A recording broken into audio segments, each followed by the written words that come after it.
Part 2, The Unraveling. Chapter 6.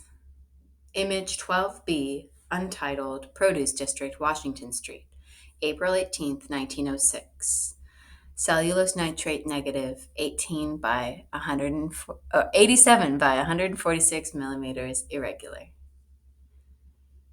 He smells oranges first, then the spicy citrus of summertime, and brilliant bright juice leaking from the fruit. Oranges first, and then fire. The man pulls himself to his feet, his legs shaking as if he's run miles to get here, to this street, pulsing under soot-black clouds of smoke. Washington Street. It's early, not long past sunrise, and he hears the ocean, though he's certain he must be miles away. He hears water and voices, too, screaming words he can't decipher. His eyes dart across the road as his heart picks up speed. The corner of Washington and Montgomery, much too far from the Pacific to hear it as loudly as he does.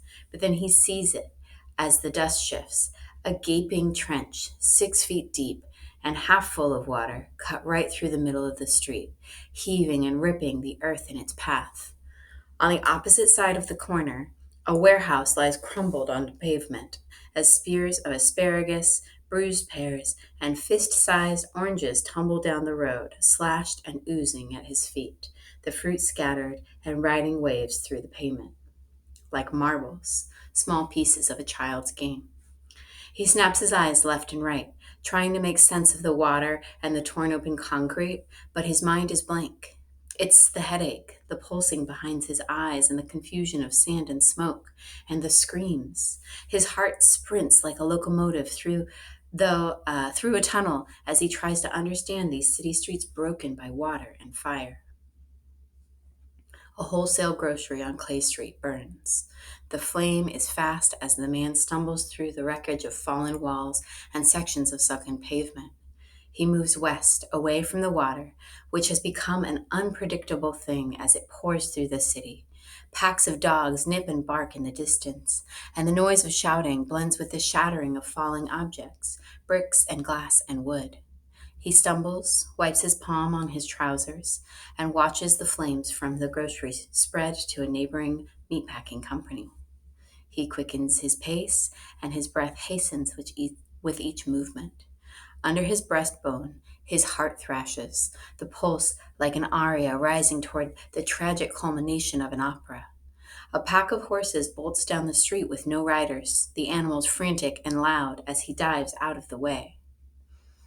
At the fire station, the wall of an adjoining factory collapses as the firemen scramble out front, yelling while they watch the two buildings collide. The air pops and crackles while the alarm shrieks.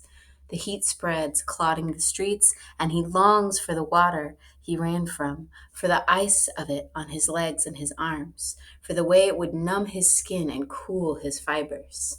The thumping rises from his chest to his ears as he staggers west, instinctively following the sound of voices and the rumble of what he's not sure. And then a strange quietness falls over the area. He thinks of church and funeral prayers. A group gathers on the sidewalk, some with their cheeks streaked with tears and others expressionless, their faces like poorly wrought sculptures with no sense of life. Earthquake, he hears one woman say. I've never felt anything like it. The man approaches them, wary. What's happened? He asks. Earthquake, the woman repeats, and she adjusts her broad-brimmed hat. Didn't you feel it? I don't remember a thing, he says. You're one of the lucky ones, then.